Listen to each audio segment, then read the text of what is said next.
بسم اللہ الرحمن الرحیم الحمد للہ والصلاة والسلام علی رسول اللہ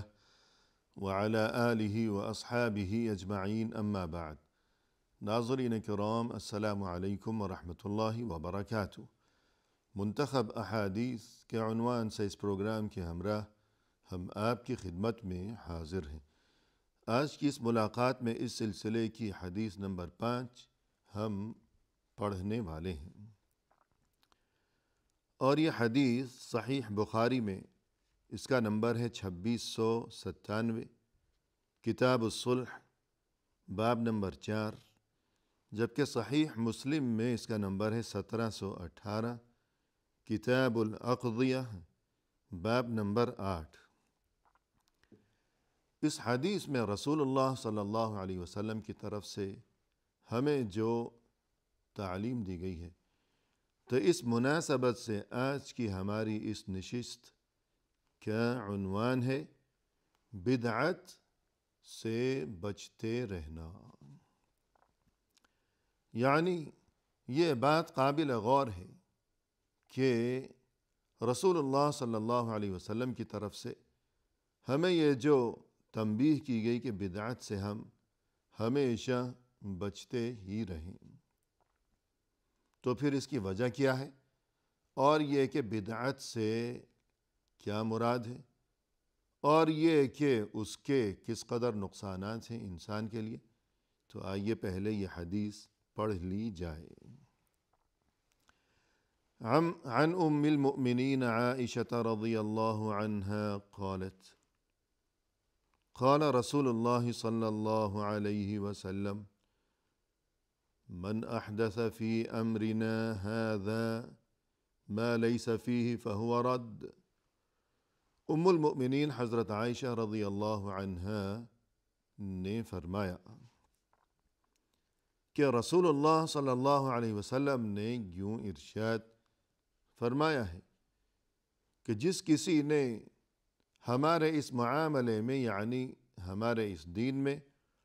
کوئی نئی چیز ایجاد کی کہ جو دراصل اس دین میں نہیں ہے، کوئی ایسی چیز ایجاد کی جو کہ دراصل اس دین میں نہیں ہے، فہو رد، تو وہ چیز مردود ہے، یعنی اسے رد کر دیا جائے گا، وہ قابل قبول نہیں ہے۔ وفی روایت لمسلم، صحیح مسلم کی روایت میں یہ الفاظ بھی ہیں مزید، فرمائے کہ من عمل عملا لیس علیہ امرنا فہو رد، جس کسی نے کوئی ایسا کام کیا کہ جو ہمارے دین کے مطابق نہیں ہے، تو پھر اس کا وہ کام رد ہے، یعنی قابل قبول نہیں ہے، اسے ٹھکرا دیا جائے گا۔ ناظرین کرام، یہ معاملہ ہے بدعت کا۔ بدعت کے معنی یہ ہے کہ اللہ کے دین میں کوئی نئی چیز ایجاد کر لینا، اور یہاں یہ بات بھی یاد رکھنی چاہیے، اس معاملے کو یوں سمجھنا چاہیے کہ کسی کے دل میں یہ اشکال پیدا نہ ہونے پائے کہ دنیا کی زندگی میں ہم دیکھتے ہیں کہ بہت سی ایجادات ہیں، کہ ہم نے مثلاً یہ گھڑی پہنی ہے، چشمہ پہنا ہے، ہم گاڑی پر سوار ہوتے ہیں، ہوائی جہاز میں سواری کرتے ہیں۔ رسول اللہ صلی اللہ علیہ وسلم نے تو یہ سب کچھ نہیں کیا، صحابہ کرام نے تو ہوائی جہاز میں سواری نہیں کی، تو پھر یہ سب کچھ بھی تو بدعت ہوگا، کہ جو بھی نئی چیز ہے تو آپ نے کہہ دیا کہ یہ بدعت ہے اور یہ حرام ہے، اس سے بچنا ضروری ہے۔ تو پھر یہ کیا بات ہوئی کہ رسول صلی اللہ علیہ وسلم نے تو گھڑی نہیں پہنی، چشمہ نہیں پہنا۔ تو اس بات کو سمجھ لینا چاہیے کہ ہر نئی چیز، ہر نئی ایجاد وہ بدعت نہیں ہے۔ بدعت صرف وہ نئی ایجاد ہے جو کہ اللہ کے دین میں ہو، یعنی انسان کوئی ایسا نیا کام کرے کہ اسے وہ دین کا حصہ سمجھتا ہو، اسے وہ اللہ کا قرب حاصل کرنے کا ذریعہ اور سبب سمجھتا ہو، اسے وہ اللہ کی طرف سے باعث اجر و ثواب سمجھتا ہو، اسے وہ نیکی سمجھتا ہو کہ میں یہ کام کر رہا ہوں نیکی ہے یہ، اور یہ کہ مجھے اس سے اللہ کی طرف سے اجر و ثواب ملے گا، اللہ کا قرب نصیب ہوگا، حالانکہ وہ چیز نئی ہے، وہ دین میں نہیں ہے، قرآن و حدیث میں کہیں اس کا تذکرہ نہیں ہے، رسول اللہ صلی اللہ علیہ وسلم نے کبھی وہ کام نہ کیا ہے، اور نہ ہی کبھی آپ صلی اللہ علیہ وسلم نے اس کام کے بارے میں کسی کو ترغیب دی ہو، حالانکہ رسول صلی اللہ علیہ وسلم نے اللہ کی طرف سے دین کو مکمل پہنچا دیا ہے، اور کوئی چیز بھی آپ صلی اللہ علیہ وسلم نے چھپائی نہیں ہے، خیانت نہیں کی، مکمل اللہ کا دین امانت و دیانت کے ساتھ امت تک اور دنیا تک پہنچا دیا ہے۔ کوئی بھی ایسی بات جو کہ امت کے لیے باعث نقصان ہو، آپ صلی اللہ علیہ وسلم نے وہ نہ بتائی ہو، یہ نہیں ہو سکتا۔ کوئی بھی ایسا کام جو امت کے لیے مفید ہو، نفع بخش ہو، اور آپ صلی اللہ علیہ وسلم نے وہ بات نہ بتائی ہو امت کو، چھپائی ہو امت سے، یہ نہیں ہو سکتا۔ لہذا اس بات کو یاد رکھنا ضروری ہے کہ بدعت سے مراد یہ ہے کہ انسان کوئی ایسا کام کرے جو کہ دین میں نہیں ہے، نہ تو قرآن میں لکھا ہوا ہے نہ حدیث میں لکھا ہوا ہے، مگر انسان پھر بھی وہ کام کر رہا ہے ثواب سمجھ کر، اللہ کا قرب حاصل کرنے کا ذریعہ اور وسیلہ سمجھ کر، اللہ کے دین کا حصہ سمجھ کر، تو اس چیز کا نام بدعت ہے۔ اور مزید یہ کہ ناظرین کرام، یہ جو حدیث جو کہ آج ہم نے یہاں پڑھی ہے کہ من احدث فی امرنا هذا ما لیس فیہ فہو رد، جس کسی نے ہمارے اس دین میں کوئی ایسی نئی چیز ایجاد کر لی جو کہ دین میں نہیں ہے، تو پھر اس کی ایجاد کردہ وہ چیز یا اس کا وہ عمل وہ رد ہے، یعنی رد کر دیا گیا ہے، وہ مردود ہے، وہ مقبول نہیں ہے۔ تو اس حدیث کی بڑی اہمیت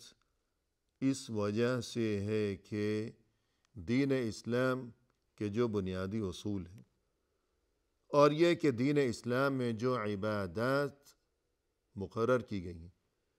ان عبادات کی قبولیت کے لیے دو بنیادی اصول ہیں۔ پہلا اصول وہ ہے جس کا تذکرہ کیا گیا اس حدیث میں، جو کہ ہمارے اس سلسلے کی حدیث نمبر 1 تھی، اور وہ حدیث کہ جسے اس کی بہت زیادہ اہمیت کی بنا پر امام بخاری رحمہ اللہ نے اپنی کتاب صحیح البخاری میں سب سے پہلے ذکر کیا ہے، یعنی انما الاعمال بالنیات وانما لکل امرئ ما نوى، یقیناً اعمال کا دار و مدار تو نیتوں پر ہے، اور یقیناً ہر ایک کو وہی ملنے والا ہے کہ جس چیز کی اس نے نیت کی ہے۔ تو اخلاص نیت کسی بھی عمل کی قبولیت کے لیے، کسی بھی عبادت کی قبولیت کے لیے پہلی شرط ہے اخلاص نیت، کہ نیت خالص ہو۔ انسان جو بھی اچھا کام کرے تو وہ دکھاوے کے لیے نہ ہو، کسی اور مقصد کے لیے نہ ہو، وہ مقصد جو کچھ بھی ہو، صرف ایک مقصد ہونا چاہیے خالص، کہ میرا اللہ مجھ سے راضی ہو جائے۔ تو پہلی شرط یہ ہو گئی کہ انما الاعمال بالنیات، نیت کا خالص ہونا، اخلاص نیت۔ لہذا وہ حدیث انما الاعمال بالنیات، اس کی بہت بڑی اہمیت۔ اور دوسری شرط یہ ہے کہ انسان کا وہ عمل، وہ عبادت اس طریقے کے مطابق ہو کہ جو طریقہ اللہ کے حکم سے اللہ کے رسول صلی اللہ علیہ وسلم نے دنیا کو بتا دیا، سکھا دیا، جس طریقے کے مطابق آپ صلی اللہ علیہ وسلم نے خود ہر عبادت انجام دی ہے، یہ دوسری شرط ہے۔ اور اس چیز کا نام ہے اتباع سنت، اور یہی چیز اس حدیث میں بیان کی گئی ہے کہ من احدث فی امرنا ھذا ما لیس فیہ فہو رد۔ لہذا اس حدیث کی بہت بڑی اہمیت ہے۔ لہذا اگر انسان کوئی بھی عبادت، نماز ہے، روزہ ہے، زکوٰۃ ہے، حج ہے، یا کوئی بھی عمل صالح ہے، کوئی بھی اچھا کام ہے، جب بھی انسان کوئی اچھا کام انجام دیتا ہے تو اس میں ان دو شرطوں کی موجودگی ضروری ہے کہ نیت خالص ہو، صرف اللہ کے لیے اچھا کام کیا جائے۔ اور بہت سے لوگ کوئی برا کام کیا کرتے ہیں، یہ بات بھی سمجھنا ضروری ہے۔ کوئی برا کام کرتے ہیں کہ وہ اچھا کام نہیں ہے، نہیں کرنا چاہیے وہ کام، لیکن جب انہیں سمجھایا جائے، ٹوکا جائے، تو وہ کہتے ہیں کہ میری نیت تو اچھی ہے۔ اور یہ کہ حدیث میں ارشاد ہے کہ انما الاعمال بالنیات، کہ عملوں کا دار و مدار، اعمال کا دار و مدار تو نیتوں پر ہے۔ تو میں یہ برا کام کر رہا ہوں جو کہ بظاہر برا ہے، لیکن میری نیت اچھی ہے، تو یہ نامعقول بات ہے، یہ بات ہرگز قابل قبول نہیں ہے۔ برا کام، یہ کیا کہ یہ تو کوئی بات نہیں ہوئی کہ کام ہے برا کام کر رہا ہے اور کہتا ہے کہ نیت اچھی ہے۔ برا کام بہرحال برا ہے، برائی سے بچنا بہرحال ضروری ہے۔ یہ بات کہ نیت درست ہونی چاہیے، اس کا برے کام سے کوئی تعلق ہی نہیں ہے۔ برائی سے تو ہمیشہ اپنا دامن بچا کر رکھنا ہے۔ ہاں، یہ کہ نیت اچھی ہونی چاہیے، نیت درست ہونی چاہیے، نیت خالص ہونی چاہیے، اس تمام تر گفتگو کا تعلق ہے اچھے کاموں سے، عبادت سے، کہ انسان اگر اچھا کام کر رہا ہے، اللہ کی عبادت انجام دے رہا ہے، تب بھی نیت خالص ہوگی تو اس کی یہ عبادت مقبول ہوگی، ورنہ مردود ہوگی۔ اور دوسری شرط یہ کہ اس کی وہ عبادت وہ رسول اللہ صلی اللہ علیہ وسلم کی تعلیمات کے مطابق ہونی چاہیے، تعلیمات کے مطابق، اتباع سنت، سنت کی مطابقت، سنت کی موافقت، یہ تمام الفاظ یہ ہم معنی ہیں۔ تو بقول اہل علم اس بارے میں جو بات سمجھنا ضروری ہے وہ یہ کہ جب ہم نے یہ کہا کہ ہمارا ہر عمل سنت کے مطابق ہونا ضروری ہے، تو مطابقت 6 لحاظ سے ہونی چاہیے۔ اب انسان ٹٹولے اپنی کیفیت کو، اپنے ہر عمل کا، ہر عبادت کا جائزہ لے، 6 چیزیں ذہن میں رکھے کہ 6 لحاظ سے ہماری ہر عبادت میں اتباع سنت پایا جانا چاہیے کہ وہ رسول اللہ صلی اللہ علیہ وسلم کی تعلیمات کے مطابق ہو، 6 لحاظ سے۔ پہلی بات یہ ہے کہ سبب میں مطابقت ہو۔ اس سے مراد یہ ہے کہ ہم جو کوئی اچھا کام کر رہے ہیں تو سبب کیا ہے، کس سبب کی بنا پر ہم وہ اچھا کام، وہ عمل، وہ عبادت کر رہے ہیں، سبب وہی ہونا چاہیے جو کہ رسول اللہ صلی اللہ علیہ وسلم کے بتائے ہوئے طریقے کے مطابق ہو۔ مثلا رسول صلی اللہ علیہ وسلم کا یہ طریقہ ہے اور یہ معمول ہے کہ آپ صلی اللہ علیہ وسلم جب بھی مسجد میں تشریف لاتے تو تحیۃ المسجد 2 رکعت نماز پڑھا کرتے تھے، یا جب بھی وضو کیا کرتے تو تحیۃ الوضو 2 رکعت نماز نفل پڑھا کرتے تھے، تحیۃ الوضو، تحیۃ المسجد۔ تو یہ سبب ہے کہ ہمیں بھی چاہیے کہ اس سنت کو اپنائیں کہ جب بھی یہ سبب پایا گیا کہ ہم مسجد میں داخل ہوئے ہیں یا ہم نے وضو کیا ہے، تو چونکہ سبب پایا گیا تو ہمیں چاہیے کہ ہم بھی 2 نماز نفل پڑھیں۔ لیکن فرض کیجئے کہ اگر کوئی انسان اپنے گھر میں داخل ہوا اور اس نے اس چیز کو اپنی عادت، اپنا معمول بنا لیا کہ جب بھی وہ گھر میں آتا ہے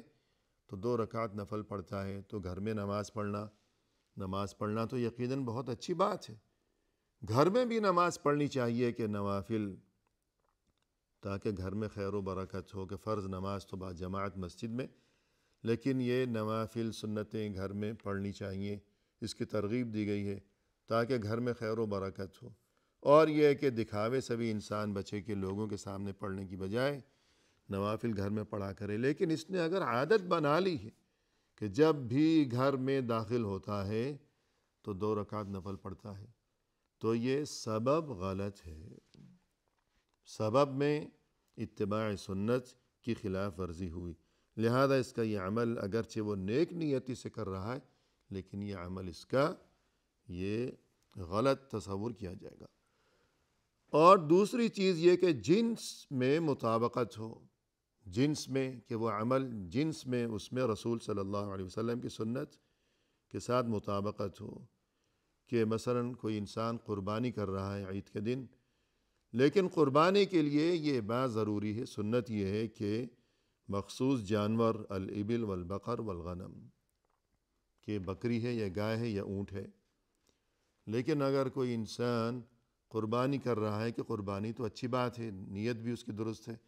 مگر وہ کسی ایسے جانور کی قربانی کر رہا ہے کہ جو نہ بکری ہے،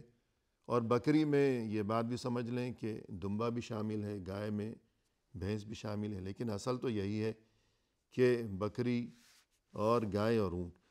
تو کوئی قربانی کر رہا ہے لیکن نہ بکری ہے نہ گائے ہے نہ اونٹ ہے، کوئی اور جانور ہے کہ مثلا فرض کیجئے کہ ہرن کی قربانی کر رہا ہے اور کہتا ہے کہ ہرن تو بہت قیمتی ہے، بکری سے بہت زیادہ مہنگا ہے، تو میں کوئی برا کام تو نہیں کر رہا،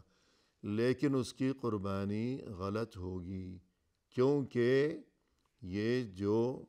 جنس ہے جانور کی اس میں سنت کی مخالفت کر ڈالی ہے اس نے۔ اور تیسری چیز ہے مقدار، کہ مقدار میں جو بھی کام انجام دے رہا انسان تو مقدار میں سنت کے ساتھ مطابقت ہو،